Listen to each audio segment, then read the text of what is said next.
at 9:13 on a Tuesday morning. A pregnant woman walked into my company. The company my grandfather built stood in the center of the lobby and announced to every single person in that room that she was carrying my husband's child. She had rehearsed this moment for weeks. She chose the busiest hour, the most visible spot. She dressed to make sure no one could miss it. She came to humiliate me. What she didn't know, what nobody in that room knew, was that I had been expecting her for 11 days. What she didn't know was that I had already documented everything, verified everything, prepared everything. And what she really didn't know was that by the time that conversation ended, she wouldn't be the one walking out of that building feeling small. My name is Margaret Calloway, and what I'm about to tell you is not just a story about betrayal. It's a story about what happens when a woman decides quietly, deliberately, without anyone watching, to stop absorbing the damage and start building something unshakable instead. This story will show you that the most powerful move you can make when someone tries to destroy you is to already be 3 steps ahead. If that's something you need to hear today, stay with me. Every word of this is worth it. And if this speaks to you like this video, drop a comment below, share it with someone who needs it, and subscribe so you never miss a story like this one. At 47 minutes before 10 o'clock on a Tuesday morning, a woman I had never officially met walked into the lobby of my company, stood in the center of the floor my grandfather built, and announced, loudly, for everyone to hear, that she was carrying my husband's child. She had planned this moment for weeks. She picked the busiest hour of the morning. She picked the most visible spot in the building. She wore a dress that made her pregnancy impossible to miss from across the room. She wanted an audience. She wanted me small. She wanted the story that would spread through that building by lunchtime to be a story about my humiliation. What she did not know is that I had been expecting her for 11 days. What she did not know is that everything she thought she was about to expose, I had already documented, verified, and prepared for, down to the very room we would end up standing in 10 minutes later. And what she really did not know is that by the end of that conversation, she would not be the one walking out of that building feeling humiliated. My name is Margaret Calloway. Most people call me Meg.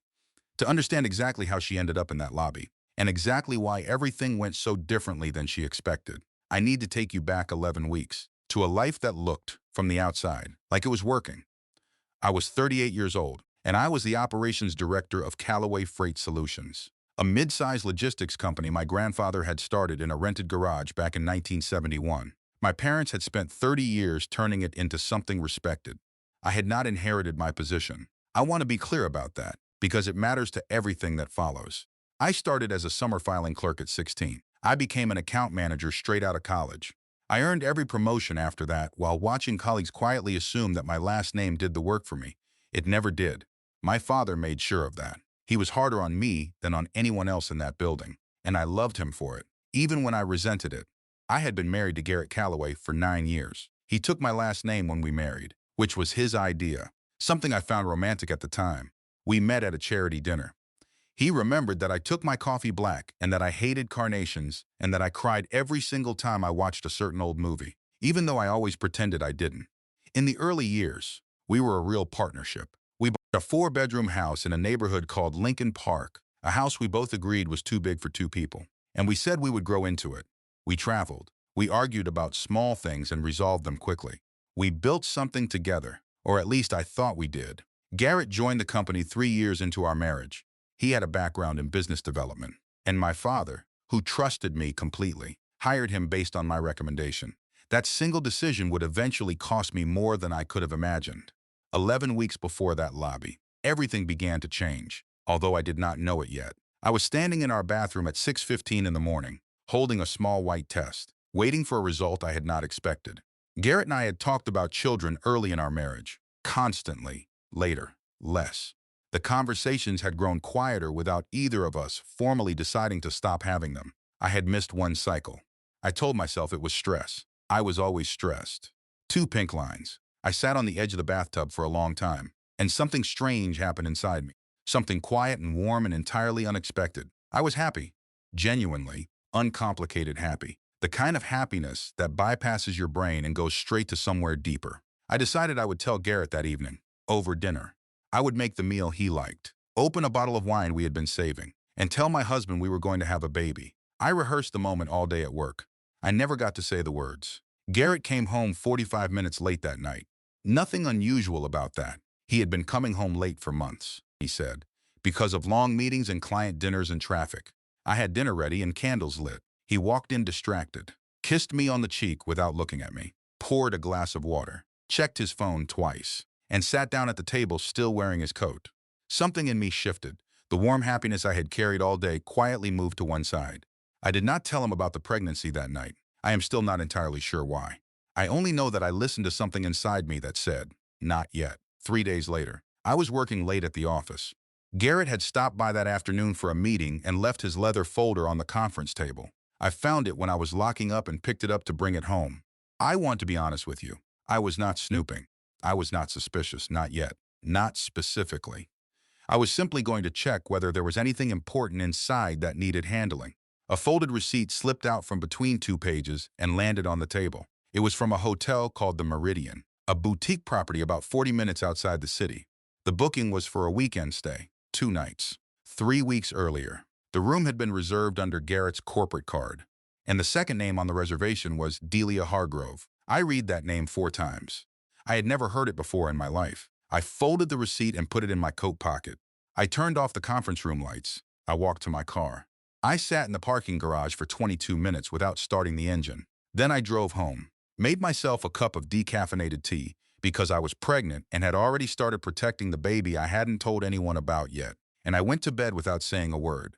Here is the first thing I want you to take from this story. If you take nothing else, when you find the first piece of evidence, every instinct in your body will scream at you to confront the person immediately. I understand that feeling completely, but the moment you confront someone, you tell them exactly how much you know and they adjust. Silence, while it is excruciating, is often the only leverage you have before you are ready to act. I said nothing. I started watching instead. Over the next several evenings, while Garrett slept, I went through every financial record I could access. What I found was not an isolated mistake. It was a pattern. Dinners at expensive restaurants Garrett claimed he did not like. Weekend charges in cities he never mentioned visiting. Jewelry purchased twice from a store on a street I had once mentioned loving. And Garrett had said he would remember for my birthday. My birthday came and went with nothing from that store. Someone else had received something from there instead. Then I found the apartment. A monthly payment of $3,400 to a property management company in an area called River North, paid from a vendor account that was supposed to cover freight handling subcontractors. I stared at that line item for a very long time. The next morning, I drove past the address. It was a glass-fronted building with a doorman and topiary by the entrance. I sat across the street in my car for 15 minutes, and then Delia Hargrove walked out of the building. She was visibly pregnant. Not a little. Not ambiguously. She was. I would later learn, 6 months along, which meant that while Garrett and I had been quietly discussing whether to try for a baby someday soon, he had already been building an entire second future. For 6 months, with a child already on the way. I sat there watching the woman carrying my husband's child flag, a cab and a coat from a brand Garrett had once told me was too expensive for our budget. She was beautiful. I mention that because it matters to the story, not because it matters to the truth. The truth is that beauty had nothing to do with any of it. She looked, in that moment, like someone who believed the future belonged to her. I drove to work. I sat in my office. And for the first time since this began, I cried. That evening, I made a decision I would later understand was the wrong decision made for the right reasons. And it almost cost me everything. I decided to tell Garrett about the pregnancy. Not as a weapon. Not as a test. I told myself I simply needed to see his face. I needed to see if there was anything left in this man that was real. I sat across from him at the kitchen table and said, "Garrett, I am pregnant." For exactly 3 seconds. Something crossed his face that I could not read. Not joy, not guilt. Something more complicated than either. Then he smiled. He reached across the table and took my hand. He said all the right words. He said he was shocked. He said he was happy. He said we should celebrate. And something in me, God help me, something in me wanted to believe him. This is the cruelest thing about loving someone who is deceiving you. The love does not switch off the moment you find evidence. It argues with the evidence. It creates alternative explanations. It wants the lie to be true. If you are in a situation like this right now, please hear me. That wanting does not make you weak. It makes you human. But it cannot be the thing that drives your decisions. I went to bed that night thinking, foolishly, that perhaps the pregnancy would change things. I was wrong. At 2:15 in the morning, I woke to the sound of Garrett's voice in the hallway. Low, careful. He thought I was asleep. I stood at our bedroom door and listened. He was on the phone with Delia. I heard him say. She told me tonight. She's pregnant. A pause. Then, I know. But listen to me. With everything I'm managing right now, with the stress I can put on her at work, she won't carry it to term. These things happen. We just need to hold on a few more months, and this whole situation resolve itself. I stood in the dark hallway of the home we had bought together, listening to my husband explain to his mistress how the stress he planned to manufacture might cause me to lose our child. He was not just unfaithful. He was not just stealing from my family's company. He was calculating. He had looked at me across the dinner table 2 hours earlier and performed happiness about our baby while already planning how to make that baby disappear. I went back to our bedroom. I lay down. I did not sleep. And by the time the sun came up, I had made every decision I needed to make. The first call I made the next morning was to my doctor, to confirm the pregnancy was healthy and to have it on medical record. 8 weeks along. Strong heartbeat. My doctor asked if I had a support system. I said yes. I was already learning to be careful with the truth. The second call was to a woman named Rachel Pierce. Rachel was a family law and corporate attorney I had met at a business dinner 2 years earlier. She was 51 years old, had practiced law for 27 years, had seen everything, and was not remotely impressed by anything. She was exactly what I needed. I told her everything. The affair, the financial records, the phone call I had overheard, the apartment in River North. She listened without interrupting. When I finished, she said, "Meg, don't go back into that house and change a single thing. Don't move money. Don't change passwords. Don't confront him. Do you understand me?" I did. If you are watching this and you are dealing with financial misconduct in a relationship, here is what Rachel told me, and I want you to remember it. First, secure copies of every financial record you can legally access. Bank statements, tax returns, vendor invoices, anything at all. Second, do not confront anyone before a forensic accountant has reviewed those records. Third, remember that every dollar that moves after you confront someone is a dollar you may never see again. The sequence matters more than the speed. Rachel also strongly recommended I begin seeing a therapist. I want to talk about this because I think a lot of people skip this step. I almost did. I told myself I did not have time. I told myself I was handling it. I told myself therapy was for when things got worse. Things were already worse. I just had not admitted it yet. Her name was Dr. Susan Hartley. She was 60 years old with silver hair pulled back and a remarkable ability to say almost nothing while somehow communicating everything. At our first session, I walked in prepared to give her an efficient summary, like a business briefing. I lasted about 4 minutes before I could not speak anymore. She let me cry for a long time. Then she said, "Before we talk about what he did, I want to ask you something. When did you stop trusting your own instincts?" I thought about it, I said, "Probably about 2 years ago." She nodded. "That's where we'll start." Going to therapy was not a sign that I was falling apart. It was the decision that kept me together. I want you to remember that if you are in crisis right now, getting support is not weakness. It is strategy. I need to tell you about Caroline Webb, who everyone called Carrie. Carrie had been my best friend for 11 years. We met on my first day at the company, when she was a logistics coordinator and I was brand new in account management, and she wordlessly pushed a spare stapler across the desk to me when I could not find one. Somehow that turned into a friendship I thought was one of the most solid things in my life. She was sharp, funny, the kind of person who remembered your coffee order and which coworker to avoid on Monday mornings. I told her everything 3 weeks into my investigation. We were sitting in her car in the parking garage during lunch, and I laid out everything I had found. Carrie went very quiet, the kind of quiet that has a shape to it. I watched her face and something cold moved through me. I said, "Carrie, what do you know?" She pressed her hands flat against her thighs and stared through the windshield. Then she said, "I saw them together. About 5 months ago, at a restaurant downtown. 5 months ago, she had known for 5 months." She said, "Garrett saw me see them. He came to my office the next day. He told me that if I said anything to you, he would go to the board with documentation that I had been approving my own expense reports, which I had done a few times, technically against policy, but never for anything personal, never dishonestly. He had me, Meg. I was scared. I didn't know what to do. And then weeks passed, and then more weeks, and I kept telling myself it would be better to wait. And she stopped. I want to be honest about what happened inside me in that moment. I was furious. I was heartbroken in a completely different way than the Garrett heartbreak, because this was the person who was supposed to be my person, and she had known. But I also heard something else underneath the fury. I heard a woman who had been cornered by the same man who had cornered me. Garrett had weaponized her honesty against her.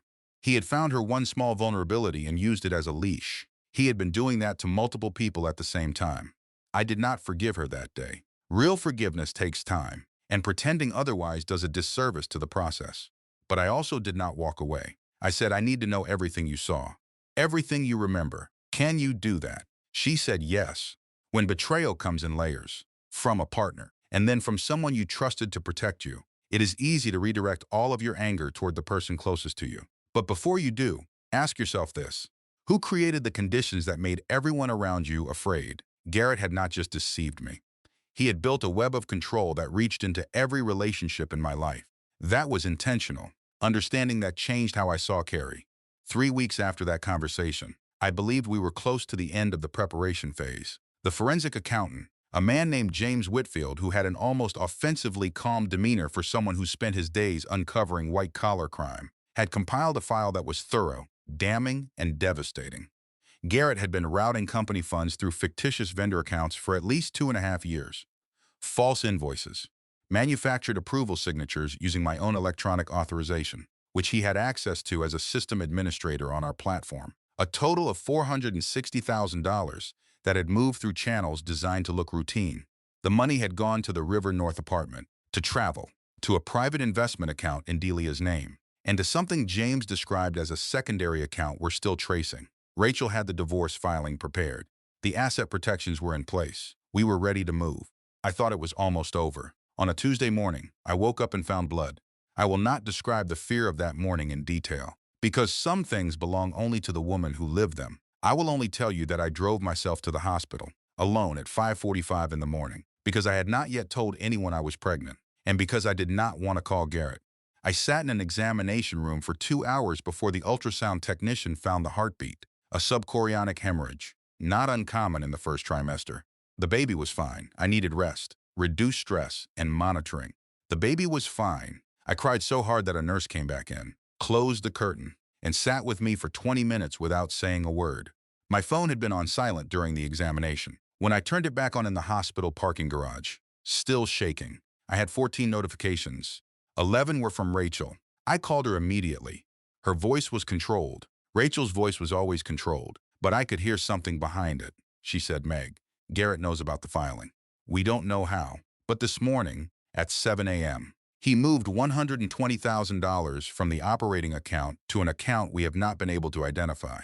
He did it before business hours, using access credentials we didn't know he still had. I was standing in a hospital parking garage, 12 weeks pregnant, still in the clothes I had driven myself to the emergency room in. And my husband had just moved over $100,000 of company money in response to a divorce filing he was not supposed to know about yet. I want to strongly encourage you to do what I did next in a crisis. I breathed. 3 deliberate, slow breaths. Not because breathing solves anything, but because panic is a filter that removes clarity. And I needed clarity more than I had ever needed anything. When you are standing in the middle of a crisis, and the crises will sometimes come back to back, you do not have to be calm. You have to be intentional. There is a difference. I was terrified, but I was intentional. I called Rachel back and said, what do we do next? She had already called the board chairman. Frank Donovan had been the chairman of the Callaway Freight Solutions Board for 11 years. He had known my parents since before I was born. He had watched me grow up inside this company. He was also 67 years old, deeply traditional, and under enormous pressure from 2 board members I had never fully trusted. Men who had been quiet supporters of Garrett's gradual accumulation of influence in the company. What happened next was the worst professional moment of my life. Garrett moved faster than I expected. Before Rachel could file the evidence package with the full board, Garrett had already met privately with those 2 board members. I don't know exactly what he said. I know that he used the word unstable. I know that he referenced my erratic behavior in recent months. Behavior that, in reality, had been my deliberate silence while I investigated him. I know that he suggested my judgment could not be trusted during a personal crisis. 2 days later, Frank called me into his office and told me the board had voted 4-3 to place me on temporary administrative leave pending an internal review.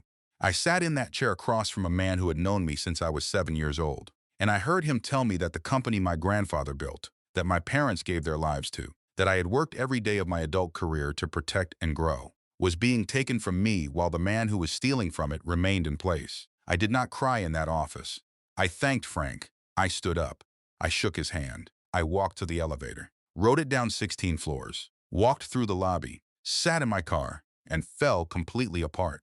I called Dr. Hartley. She answered on the second ring. She listened to everything. Then she said something I want to share, because it saved me. She said, "Meg, this is the bottom. You are at the bottom right now. And the thing about the bottom is, it is the last place you fall before you start building." I didn't believe her that day, but I wrote it down. The board review took 11 days. During those 11 days, James Whitfield presented the full forensic accounting report, not to the two board members Garrett had influenced, but directly to Frank Donovan, who had the authority to commission an independent review. Frank reviewed every document himself. On the 11th day, he called me. He said, "Meg, I owe you an apology.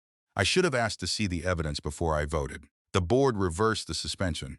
4-3 became 7-0 once the full evidence was on the table. Garrett's access to all company systems was terminated effective immediately.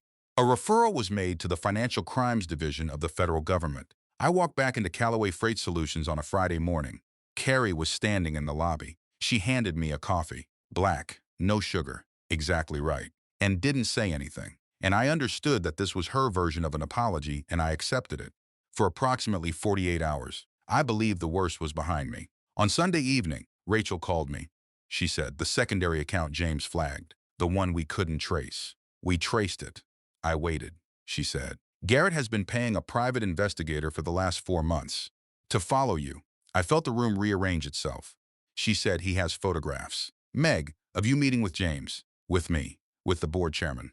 He's built a narrative. In documentation he apparently intended to use in the divorce proceeding, that you orchestrated a corporate conspiracy to remove him from the company using fabricated evidence. He's planning to file a counterclaim. He had been watching me while I was watching him, and there was more," Rachel said. "The investigator's file also contains documentation that Garrett told Delia Hargrove that you had been having an affair, that the baby you were carrying might not be his. He used that to keep her loyal to him, by convincing her you were the villain in this story." In the silence of that phone call, something clicked into place that I had not seen before. Delia Hargrove had not come into my life as a scheming woman who had deliberately targeted a married man. She had come into it as a woman who had been told an entirely different story. The villain of her story was me. I drove to Dr. Hartley's office the next morning without an appointment. She saw me immediately. I told her what Rachel had said. I told her about the photographs, the counterclaim, Delia believing I was the one who had betrayed her. I told her I was exhausted, not the kind of exhausted that sleep fixes, the kind that lives in your bones, the kind that comes from holding yourself together at a molecular level for months, from being strategic and calm and deliberate, from protecting your baby and your company and your sanity, while the man who had promised to be your partner had been constructing a parallel universe designed to erase you from your own life. I said, "I don't know if I can keep doing this." Dr. Hartley said, "Tell me what this means." I said, "Being the one who holds it together, being the one who doesn't react, being patient and measured while everything burns." She said, "What would happen if you let yourself feel how angry you are?" I said, "I'm terrified of what would come out." She said, "That's not what terrifies you. What terrifies you is that if you feel it fully, you'll have to acknowledge how much you've lost. And you're not ready to grieve yet, because you're still in the middle of surviving." She was right. I had not yet let myself fully grieve the marriage, the 9 years, the man I thought he was, the future I had planned, the version of my pregnancy that should have been full of joy and anticipation, not forensic accountants and attorneys' fees. I let myself cry in that office, not the controlled tears of someone managing a situation, but the full, unmanaged grief of someone finally telling the truth about how much it hurt. When I was done, I felt hollowed out. And underneath the hollowness, for the first time, I felt something clean. Grief and strategy are not enemies. You can be building your future and still give yourself permission to fully feel what you have lost. Do not skip the grief. It is not a detour. It is part of the road. There is something universal in this part of the story that I think almost everyone recognizes. Whether or not they have ever caught a spouse cheating, it is the moment you realize you have been carrying a burden so completely, for so long, that you forgot you were allowed to put it down for even a minute. Most of us, at some point, hold something together so hard that we stop noticing the cost of holding it. The lesson is not that you should stop holding things together. Sometimes you have to. The lesson is that you cannot hold everything forever without eventually paying for it. And it is better to pay a little at a time, in a therapist's office, than all at once, alone in a parking garage, Now that Rachel had confirmed Garrett had been quietly convincing Delia I was the villain of this story, I understood something else too. Delia was not going to stay quiet. A woman who is visibly pregnant, who believes she has been genuinely wronged, and who has been carrying that belief for months, does not simply disappear from your life. Eventually she acts, and she acts publicly, because publicly is where she believes she has power. I did not know exactly which day it would happen. I knew it would.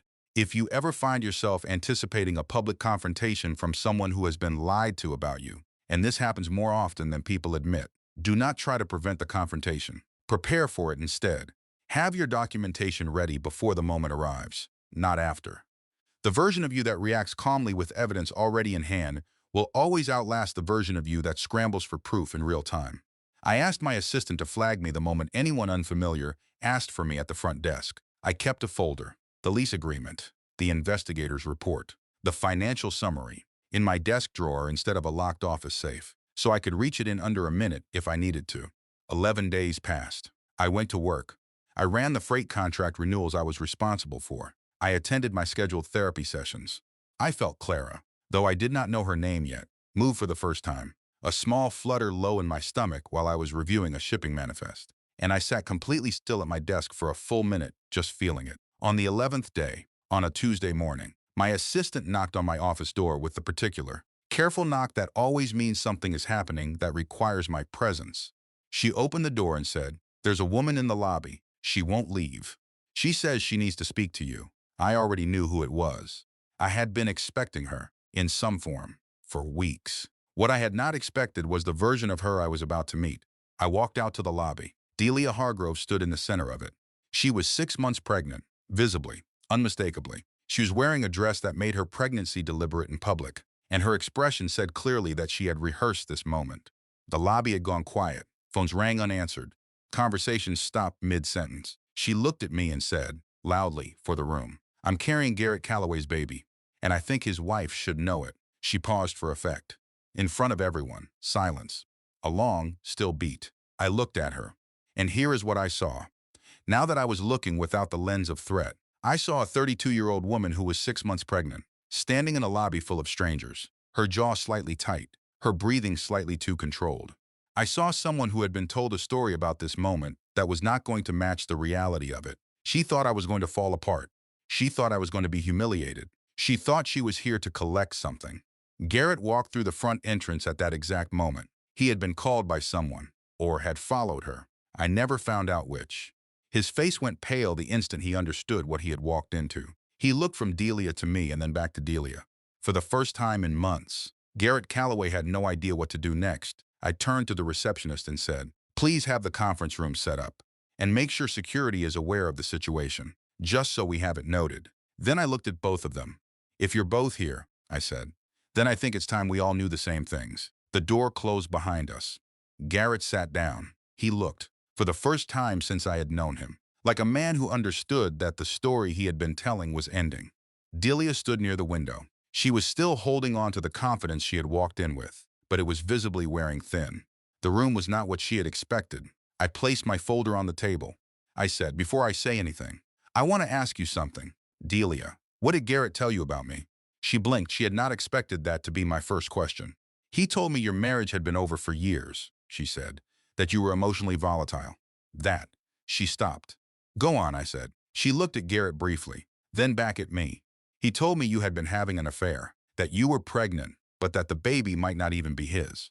I let that sit in the room for a moment. Then I opened the folder and slid the first document across the table, not toward Garrett, but toward Delia. She looked down at it. It was the lease agreement for the River North apartment, in her name, paid from a company vendor account, signed by Garrett. "He's been paying your rent with money taken from this company," I said. "Money that belongs to the people in this building who have worked here for years." Delia's face changed. I slid a second document toward her. It was the private investigator's report, the one Rachel had uncovered. The photographs of me meeting with attorneys, with the forensic accountant, with the board chairman. "He hired someone to follow me," I said, "and then he used what that person gathered to build a case that I was conspiring against him. He planned to use it in our divorce proceedings to discredit me." Delia stared at the photographs. She said, very quietly, "He told me you were trying to destroy him." "I know," I said. "He told both of us stories that made the other person the villain, Because if we were focused on each other, neither of us was looking at him. Garrett's phone began vibrating. Then again. Then rapidly. Garrett reached for his phone. His company email was disabled. His access card had been flagged. The executive systems he depended on were closed, one by one, in real time, as the board's formal action took effect. He tried to make a call. It went unanswered. He looked up at me. "Garrett," I said, "the divorce was finalized 4 days ago. The board voted this morning to refer the full financial evidence package to federal investigators. Your access to every company system has been terminated effective as of 1 hour ago." I placed the final document on the table. The forensic accounting summary, $460,000. Every fraudulent transfer mapped, documented, and signed under his authorization. He said nothing. Delia looked at him for a long time. Then she said, "You told me she was the problem." He still said nothing. She gathered her coat, looked at me once, briefly, and the look was complicated in ways neither of us had words for in that moment. Then she walked out. Garrett sat alone at the conference table for several minutes while I collected my documents.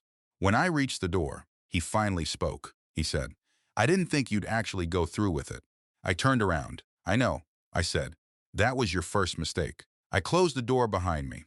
The lobby had been humming with quiet conversation when I walked back through it. By the time I reached the elevator, I understood that the story spreading through the building by lunch that day was not the story Delia had planned. It was not a story about my humiliation. It was a story about how quietly and how completely that humiliation had reversed direction. I want to pause here and tell you something about what it felt like in the hours after that conference room. Because the drama of the confrontation is only half the picture. The other half is much quieter and much less cinematic. I went back to my office. I closed the door. I sat down at my desk, and for a long moment, I did not do anything at all. I did not cry. I did not celebrate. I simply sat there, one hand resting on my stomach, feeling the strange stillness that comes after you have been braced for something for so long that your body does not immediately know how to stand down. Carrie came in 20 minutes later without knocking. She had heard. Of course, everyone had heard. And she did not ask me anything. She just sat down across from my desk and stayed there while I worked through the rest of the afternoon, occasionally handing me things I needed before I asked for them. That is what real friendship looks like after a storm.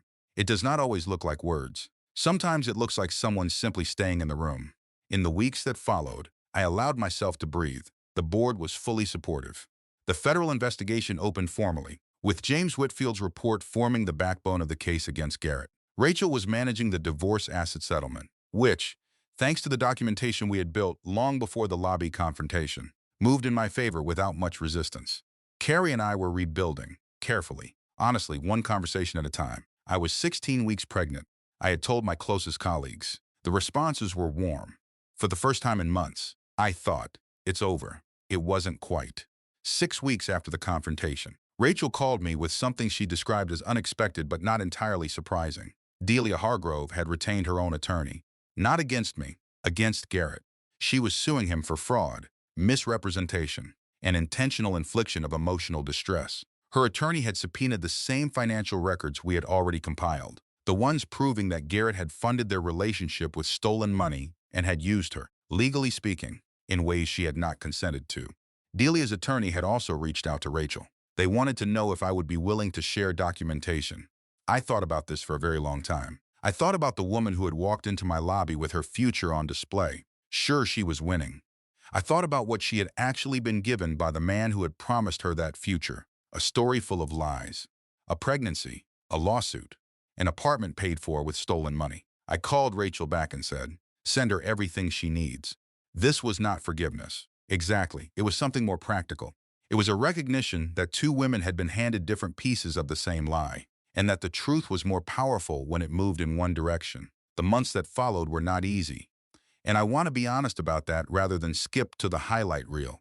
The federal investigation moved slowly, as those investigations do. Garrett's legal costs consumed what remained of his personal finances quickly. He moved from our Lincoln Park home, which was awarded to me in the settlement, into a rental apartment across town. He applied for 7 positions in logistics and freight management over the following year. He received no offers. In an industry built on financial trust, his name now carried a story that preceded him into every room.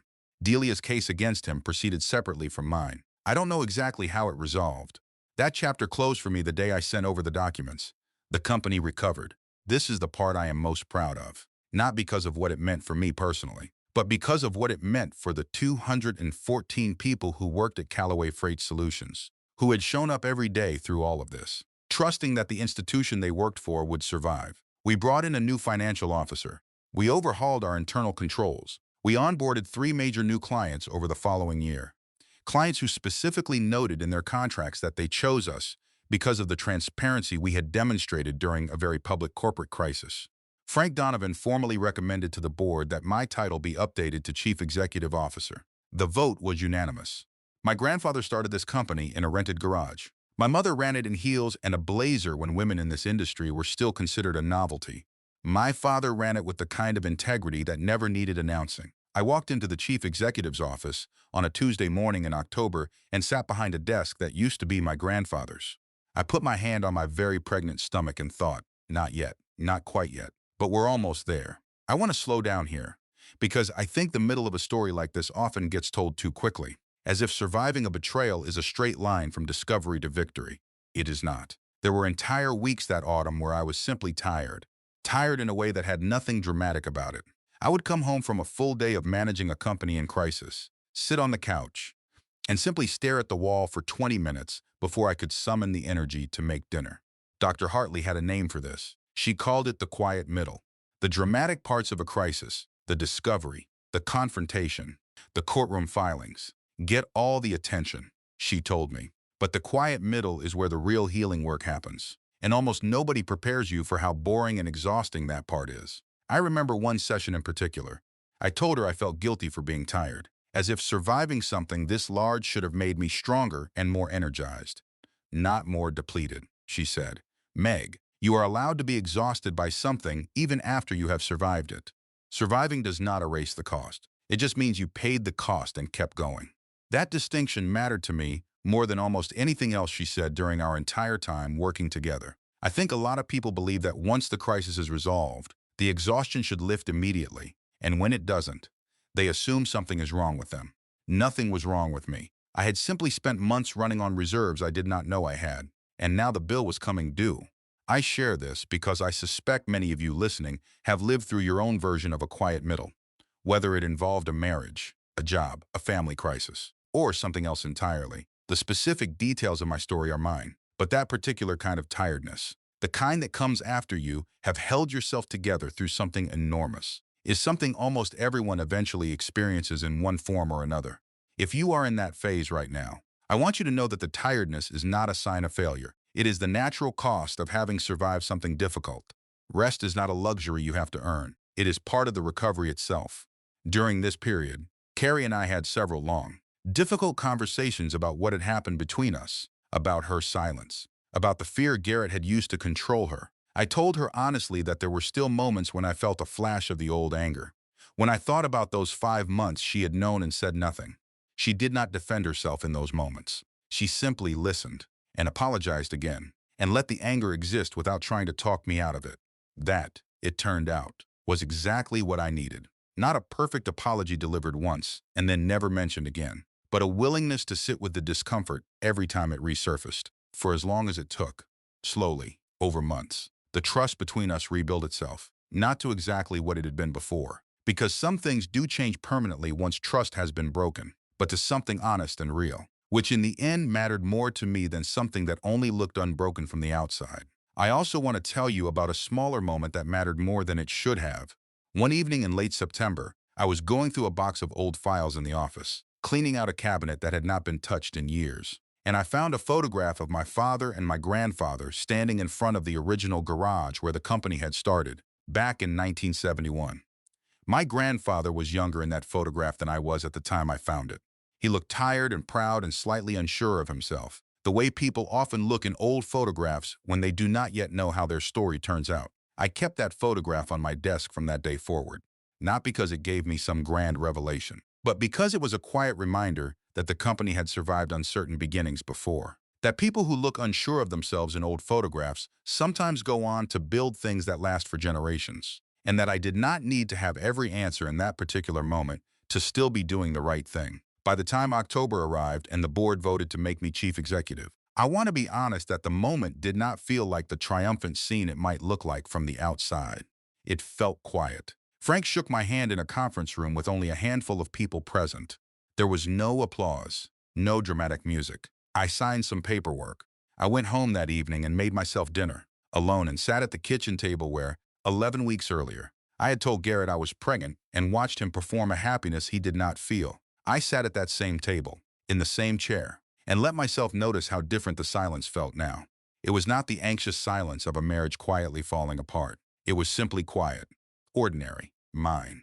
I think it is worth pausing to talk honestly about Garrett during this period, not because he deserves extensive attention, but because I think avoiding the complicated parts of a story like this does a disservice to anyone listening who may be going through something similar with someone they once loved. I did not hate Garrett in the way people often expect a betrayed spouse to hate the person who betrayed them.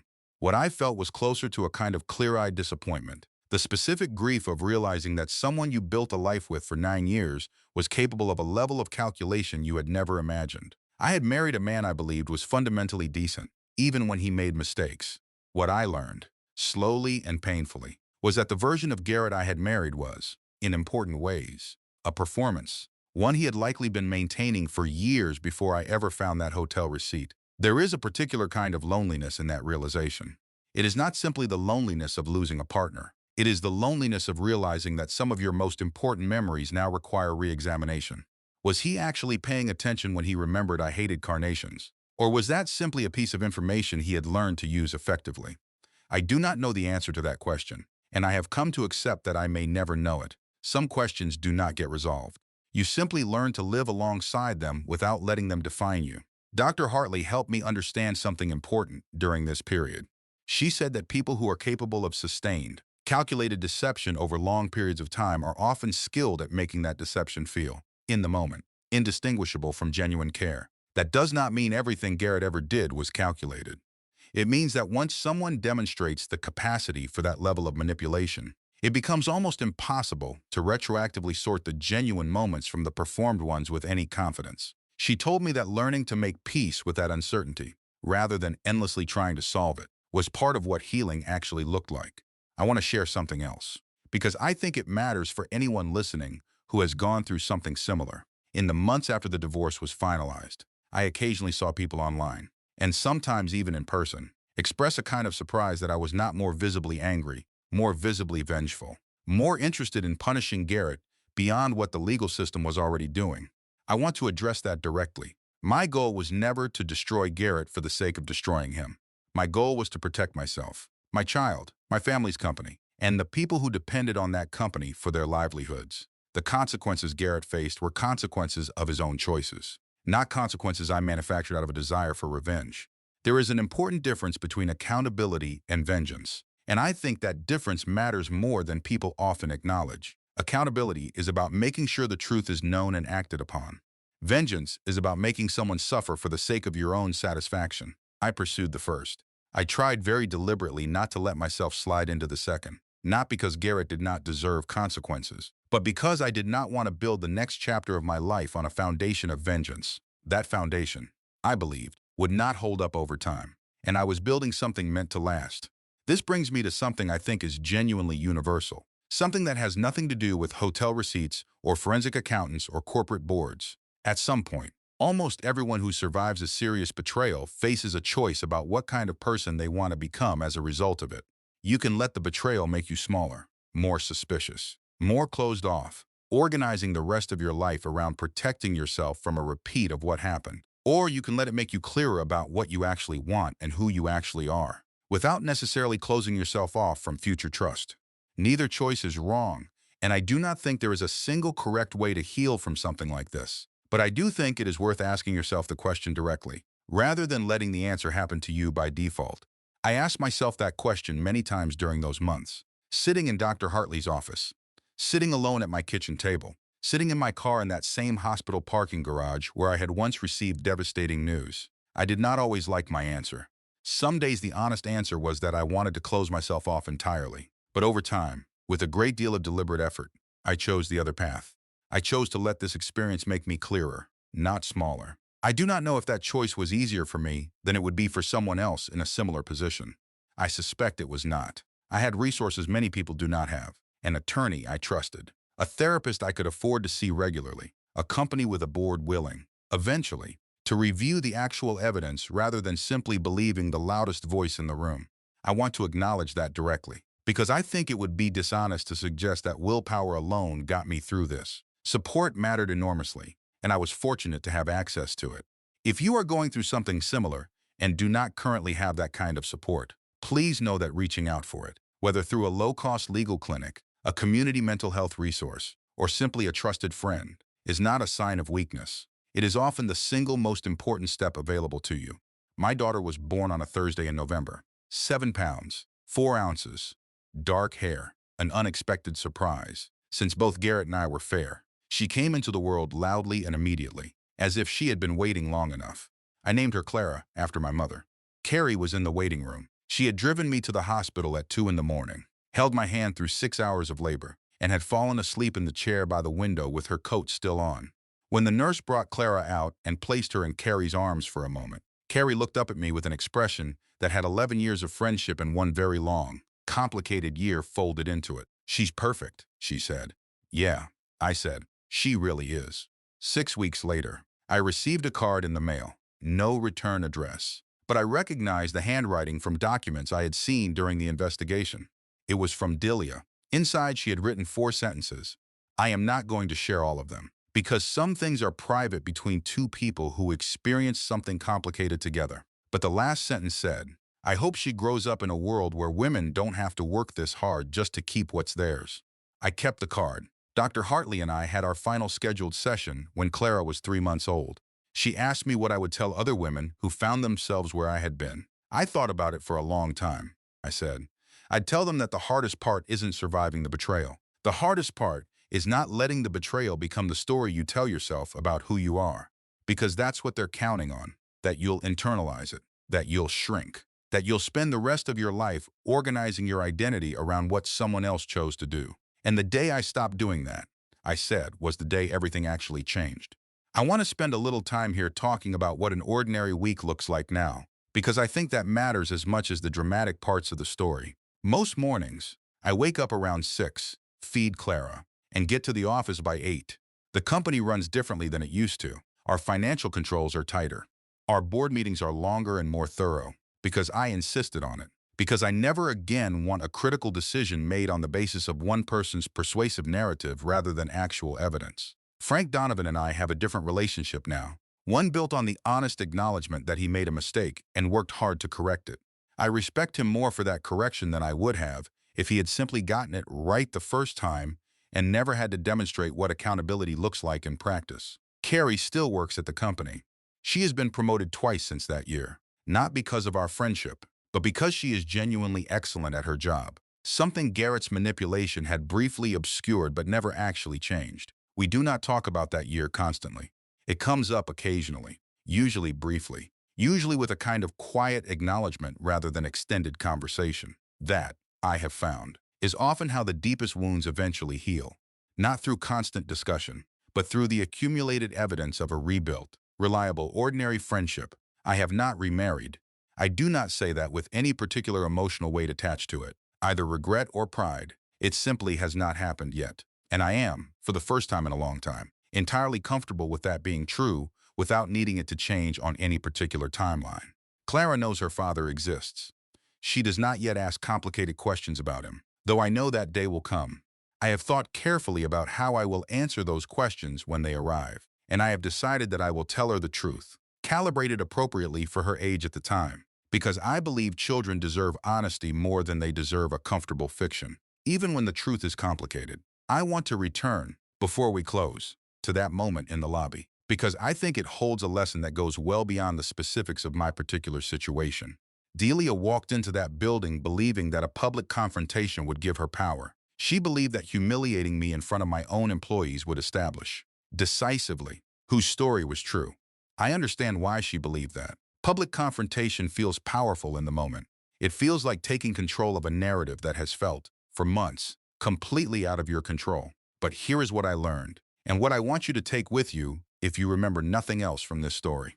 Power built entirely on the element of surprise is fragile power. It depends on the other person being unprepared, being caught off guard, having no answer ready. The moment the other person is prepared, that kind of power evaporates almost instantly, because it was never really power in the first place. It was simply the temporary advantage of controlling the timing. Real power, the kind that actually holds up under pressure, comes from something much less dramatic and much less satisfying in the moment. It comes from documentation, from patience, from a willingness to gather quiet evidence over weeks and months while everyone around you assumes you are simply absorbing the situation passively. It comes from surrounding yourself with people whose judgment you trust: an attorney, a therapist, a forensic accountant, a loyal friend, even one who made mistakes along the way. It comes from being willing to sit with your own fear and grief long enough to make clear decisions rather than reactive ones. If you are watching this and you are currently in the position Delia was in, believing you have been wronged, feeling the pull toward a dramatic public confrontation that will finally make someone understand how much they hurt you, I want to gently offer you something to consider. That confrontation might feel necessary. It might even be justified. But before you act on it, ask yourself whether you actually have the full picture. Ask yourself who told you the story you currently believe, and what that person's own incentives might have been in telling it to you that particular way. Delia was not a villain in this story. She was, in many ways, as much a victim of Garrett's deception as I was. But her instinct toward public confrontation, without first verifying the story she had been given, cost her something she can never fully get back: the dignity of controlling her own narrative on her own terms. And if you are watching this, and you are currently in the position I was in, believing yourself wronged by someone close to you, gathering quiet evidence while everyone around you seems to be moving faster than you feel capable of moving, I want to offer you the opposite reassurance: slow, careful, well-documented action. Even when it feels agonizingly patient compared to the dramatic confrontation your anger wants, is almost always the stronger position in the end. The version of yourself that walks into a difficult conversation already holding the full picture will always outlast the version that reacts in the heat of the moment, no matter how emotionally satisfying that immediate reaction might feel. This is, I think, the shared experience underneath every specific detail of my story. Almost everyone, at some point in their life, faces a moment where they feel deeply wronged and have to decide how to respond. The details vary enormously. It might be a partner, a business associate, a family member, a friend. It might involve money, or trust, or something else entirely. But the underlying dilemma is remarkably consistent. Do you act immediately, on the strength of your emotion, or do you take the time to gather the full picture first, even when that patience costs you in the short term?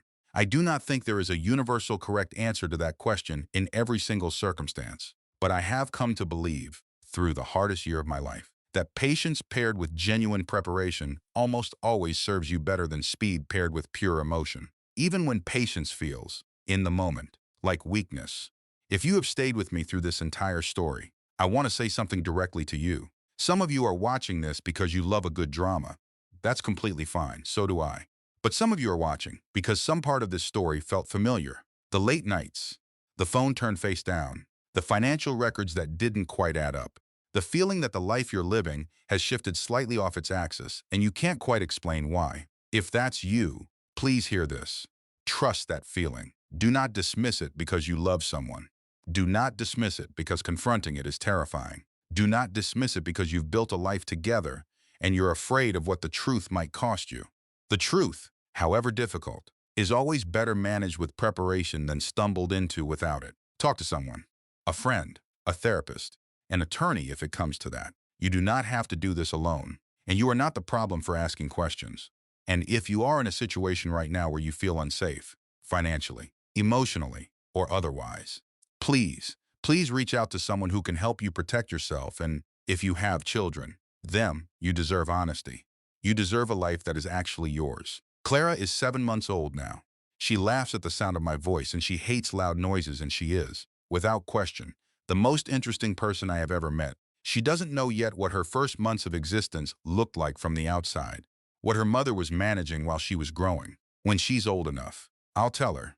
I'll tell her about the morning a stranger walked into my company's lobby to embarrass me in front of everyone, and about the 10 minutes that followed, in a quiet conference room, when everything she thought she knew turned out to be built on the same lie that had been used against me. I'll tell her that sometimes the bravest thing you can do is stay quiet long enough to build something unshakable, and then hold on to it with both hands. I think often about the version of me who sat in that parking garage the night I first found the hotel receipt. 22 minutes without starting the engine, terrified of what I was about to learn about my own life. That woman had no idea what was coming. Not the board suspension, not the hospital visit, not the lobby confrontation, not any of it. If I could go back and tell her one thing, I think it would be this. You are about to lose the life you thought you had, and it is going to be one of the hardest years you will ever live through. But you are also, without knowing it yet, about to build something far more solid. A company that survives on its own integrity rather than borrowed trust. A friendship strong enough to survive its own worst chapter. And a daughter who will grow up watching her mother choose. Again and again, patience and preparation over panic. That is not a bad trade. Even though nobody would ever choose to make it voluntarily. If this story meant something to you, if it helped you feel less alone, or gave you something to think about, I would be grateful if you shared it with someone who might need to hear it. And if you have been through something like this and come out the other side, I want you to know you are not what happened to you. You are what you built after. Before we close, I want to sit with you for a moment in the quiet that lives underneath this story. Because everything you just heard, the hotel receipt, the forensic accountant, the lobby confrontation, the board suspension, the hospital parking garage, all of that is the dramatic surface of something much deeper. Something I think almost every person alive will recognize, in one form or another, at some point in their life. The first lesson is this: silence is not the same as weakness. When Margaret found that hotel receipt, every instinct she had screamed at her to confront her husband immediately, to throw open the door, to demand answers, to make him feel what she was feeling. She didn't. She folded receipt. She put it in her pocket. She drove home. She made herself tea. And she started watching. That decision to stay quiet while she gathered the full picture is what made everything else possible. The moment you confront someone before you're ready, you hand them the ability to adjust. You tell them exactly what you know, and nothing more. They close the doors you needed to walk through. Here is what that teaches us. The person who controls the timing controls the outcome. And the way you control the timing is not by acting the fastest. It's by preparing the most thoroughly. If you are in a situation right now where your instinct is to react immediately, pause. Not forever. Just long enough to ask yourself, do I have the full picture? And if the answer is no, the most powerful thing you can do is keep gathering it before you show your hand. The second lesson is this: build your team before you need it. Margaret did not survive this alone.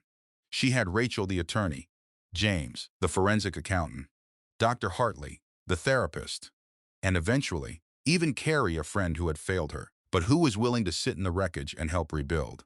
She reached out to each of these people not after everything fell apart, but while things were still quietly collapsing. She made the calls before the crisis became emergency. She assembled her support structure before the storm hit. This is a principle that goes far beyond the specifics of a bad marriage or a corporate fraud. Almost every version of surviving something difficult becomes significantly more possible when you stop trying to manage it entirely alone. Most of us have been taught, in subtle ways, that asking for help is an admission of weakness. That if we were stronger, we would handle it ourselves. But Margaret's story shows us something different. Getting the right support, at the right time, is not weakness. It is strategy. It is, in many cases, the single most intelligent decision available to you. If you are going through something hard right now and you have been telling yourself you should be able to handle it alone, please hear this. You don't have to. And reaching out is not the moment you fall apart. It is often the moment you begin to hold together. The third lesson is this: grief and strength are not opposites. There is a version of Margaret's story that gets told too often, the version where she is perfectly controlled from beginning to end. Cold, strategic, unshakable. A woman who outmaneuvered her husband at every turn without ever losing her composure. That version is incomplete. And I think it's actually the least useful version of the story. The real Margaret sat in a hospital parking garage, 12 weeks pregnant, still in the clothes she had worn to the emergency room, and heard that her husband had just moved $120,000 of company money in response to a filing he wasn't supposed to know about yet. And she breathed. 3 deliberate breaths. Not because breathing fixed anything, but because she needed clarity more than she needed to react. She also walked into Dr. Hartley's office without an appointment and said, "I don't know if I can keep doing this," she cried, fully, without managing it. And she described it as the first time, in months, that she felt something clean underneath the grief. This is what we so often get wrong about resilience. We think it means never breaking. We think it means showing up every day with your face composed and your strategy intact. But real resilience is not the absence of breaking. It is the willingness to break privately, to grieve fully, to let yourself feel the real cost of what you have been through, and then to keep building anyway. You are allowed to be exhausted by something even after you have survived it. Surviving does not erase the cost. It just means you paid it and kept going. If you are in what Dr. Hartley called the quiet middle, the part after the dramatic crisis has passed, but before the recovery feels complete, I want you to know that tiredness is not a sign of failure. It is the natural, honest cost of having held yourself together through something enormous. Rest is not something you have to earn. It is part of the recovery itself. The fourth lesson, and perhaps the most important, is this. You are not what happened to you. You are what you built after. Delia walked into that lobby with the full force of her conviction that she was about to expose something. She believed she had power. She believed the element of surprise would give her the story she wanted. What she had not considered was that power built entirely on surprise is fragile. The moment the person across from you is already prepared, already holding the full picture, that kind of power dissolves almost instantly. Because it was never really power. It was only the temporary advantage of controlling when things happen. Real power, the kind that holds, is built slowly, quietly, without an audience. It is built in the 22 minutes you sit in a parking garage without starting the engine, deciding who you are going to be. In the therapist's office where you finally let yourself cry without managing it. In the folder you keep in your desk drawer instead of a locked safe, so you can reach it in under a minute if you need to. Margaret didn't win because she reacted better than Delia in that lobby. She won because, weeks before that morning, she had already made every decision that mattered. And this is what I want to leave with you. At some point in almost every person's life, there comes a moment where you feel deeply wronged, and you have to decide what kind of person you want to become in response to it. You can let the experience make you smaller, more closed, more suspicious, more organized around protecting yourself from ever being hurt again. Or you can let it make you clearer about who you are, about what you actually want, about what you will and will not accept. Margaret chose to become clearer, not because it was easy, not because she felt like it every day, but because she decided, deliberately and repeatedly, not to build her next chapter on a foundation of vengeance. She pursued accountability, making sure the truth was known and acted upon. She refused vengeance, making someone suffer simply for the sake of her own satisfaction. That distinction between accountability and vengeance is one of the most important ones available to any of us when we have been wronged. Accountability serves you and the people around you. Vengeance only serves the wound. Choose the thing that lasts. Clara is 7 months old. She laughs at the sound of her mother's voice. And somewhere, in a quiet office at the top of a company her great-grandfather started in a rented garage, her mother is building something meant to outlast them all. That is not a bad ending, even if nobody would ever choose the road that led there. If this story meant something to you, if it helped you feel less alone, or gave you something to hold on to, share it with someone who needs to hear it. Leave a comment below. Your words matter, and they may reach someone in exactly the right moment.